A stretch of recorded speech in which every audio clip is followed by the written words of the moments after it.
www.kigalilife.rw.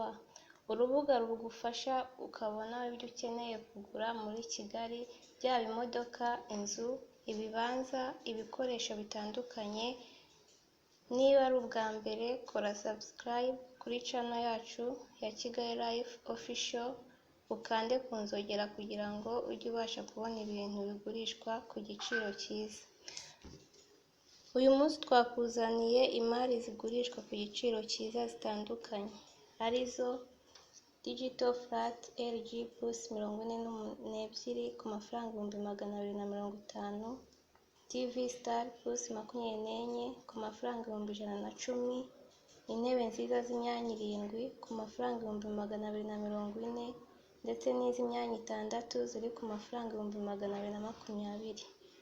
Twabazaniye kandi ameza yo kuriraho n'intebe zayo ku mafaranga 220, akabati k'amafaranga 120, na firigo nto y'amafaranga 60.